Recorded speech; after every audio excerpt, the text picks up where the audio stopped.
매일 성경과 함께하는 오늘의 큐티 시간입니다. 3월 3일 오늘의 말씀은 마가복음 8장 27절에서 9장 1절입니다.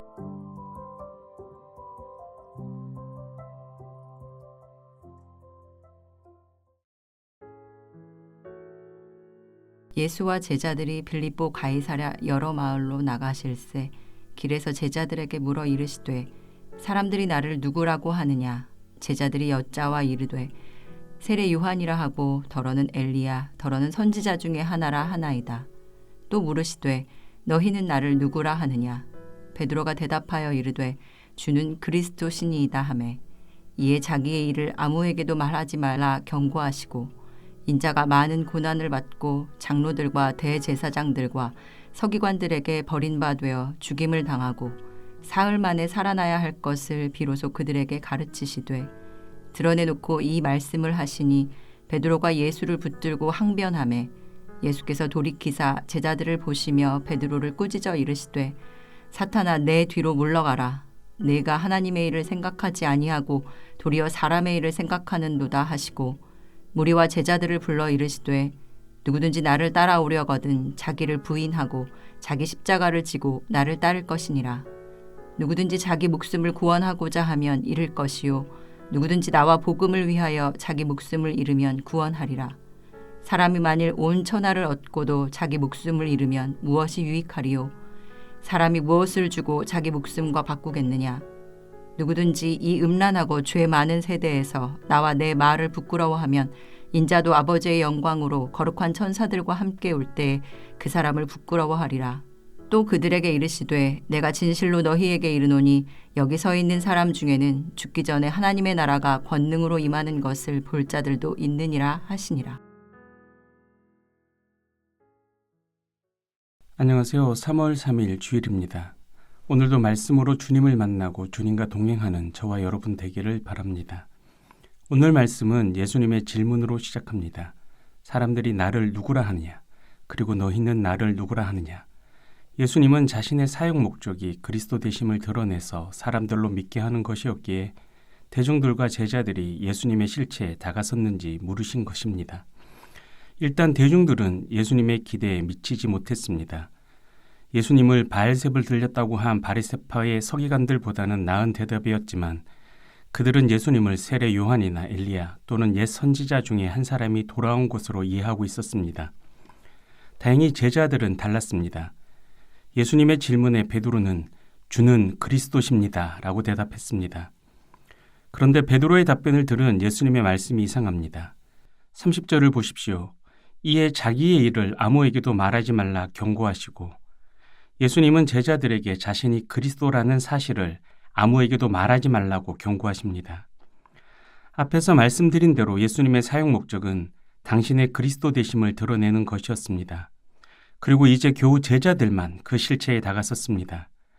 그렇다면 예수님은 제자들에게 나의 그리스도됨을 널리 알려라 라고 말씀하셔야 했습니다. 그런데 아무에게도 알리지 말라니 이상합니다. 그러나 여기에는 예수님의 깊은 뜻이 숨어 있습니다. 당시 사람들의 그리스도 개념은 심하게 왜곡되어 있었습니다. 그들의 그리스도는 이스라엘을 로마의 압제에서 구해줄 정치적 해방자였습니다. 이 점에서는 제자들도 마찬가지였습니다. 예수님이 그리스도라는 실체에는 다가섰지만 그들에게도 예수님은 이스라엘의 해방이라는 성취와 그 이후에 이어질 성공적인 삶을 가져다 주시는 그리스도셨습니다. 이 사실은 예수님이 잠시 후 자신이 어떤 그리스도인지를 밝히자 예수님께 항변하는 베드로의 모습을 보면 알 수 있습니다. 이런 상황이니 예수님의 그리스도 되심이 드러나고 강조되면 어떻게 되겠습니까? 사람들의 오해를 부추겨 더 큰 문제를 일으킬 수밖에 없었을 것입니다. 오늘날 교회를 한번 생각해 보십시오. 많은 교회가 기복주의를 가르칩니다. 기복주의는 하나님을 요술램프 속의 진이 정도로 여기는 것으로 교회를 무당의 구판으로 전락시킵니다. 그럼에도 교회 안에서 사그라지지 않고 더욱 기승을 부립니다. 그 이유는 바로 잘못된 그리스도관 때문입니다. 그리스도를 성공과 성취의 그리스도로만 강조하기에 기복주의도 정당성을 얻게 되는 것입니다. 그래서 교회는 이것을 아무에게도 말하지 말라는 예수님의 말씀을 들어야 합니다. 성공과 성취의 그리스도에 대해 말하기를 멈추고 예수님이 자신을 어떤 그리스도로 소개하고 계신지 귀를 기울여야 합니다. 그러면 이제 예수님이 자신을 어떤 그리스도라고 소개하는지 보겠습니다. 31절입니다. 여기서 예수님은 자신을 많은 고난을 받고 죽임당하지만 부활하실 그리스도라고 말씀하십니다. 고난받고 죽임당할 그리스도라니 이것은 제자들도 처음 듣는 이야기였습니다.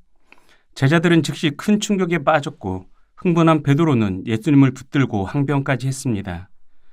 예수님은 이런 베드로에게 사탄아 내 뒤로 물러가라 내가 하나님의 일을 생각하지 아니하고 사람의 일을 생각하는도다 라고 꾸짖으셨습니다. 예수님은 성공과 성취를 바라는 사람의 기대를 이루어주시는 분이 아니라 하나님의 일을 이루시는 분이십니다. 그리고 하나님의 일은 35절 이하에 기록되어 있듯이 구원과 하나님 나라의 완성입니다. 예수님은 자신의 고난과 죽음 그리고 부활을 통해 사람들에게 구원과 하나님 나라를 주십니다. 이것은 로마의 압제로부터 해방되는 것이나 세상에서 부와 명성을 얻는 것과는 비교조차 할 수 없는 큰 선물입니다. 땅에서 이 모든 것들을 다 이루고 가졌다 할지라도 목숨을 잃으면 아무런 소용이 없기 때문입니다. 그러나 예수님이 아무에게나 이 선물을 주시는 것은 아닙니다. 예수님은 34절부터 이 선물을 받기 위해 제자들이 치러야 하는 대가가 무엇인지 말씀하십니다. 바로 자기를 부인하고 자기 십자가를 지고 예수님을 따르는 것입니다. 이것은 구체적으로 복음을 위해 목숨을 내놓는 것이고 예수님의 말씀을 부끄러워하지 않는 것입니다. 앞에서 말씀드렸듯이 당시 사람들의 그리스도가는 로마와 싸워서 승리하실 그리스도입니다. 그들에게 고난과 죽음의 그리스도를 전하는 것은 부끄러울 수 있고 심하면 사회적으로 매장당할 수도 있는 일이었습니다. 하지만 예수님을 따르는 제자라면 그리스도의 참모습을 목숨을 걸고서라도 전해야 합니다. 왜냐하면 그리스도의 고난과 죽음 그리고 부활을 통해서만 구원과 하나님 나라가 임하기 때문입니다. 당시 제자들이 이 말씀을 듣고 얼마나 깨달았는지 잘은 모르겠습니다. 그러나 예수님께서 고난받아 죽으시고 부활하신 이후에는 확실히 깨닫고 믿었습니다. 그래서 그 후로는 줄곧 그리스도의 고난과 죽음을 부끄러워하지 않고 이를 증거하는 삶을 살았습니다. 오늘을 사는 저와 여러분은 어떻습니까? 우리도 나의 고난과 죽음을 부끄러워하지 말라는 주님의 명령에 순종하고 있습니까? 이 순종을 통해 구원과 하나님 나라에 대한 소망 속에서 살아가고 계십니까? 기도하겠습니다. 예수님은 성공과 쟁취의 그리스도가 아니라 고난과 죽음의 그리스도십니다.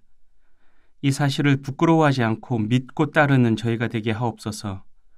그래서 예수님께서 약속하신 구원과 하나님 나라의 소망 속에서 살아가게 하옵소서. 예수님의 이름으로 기도합니다. 아멘.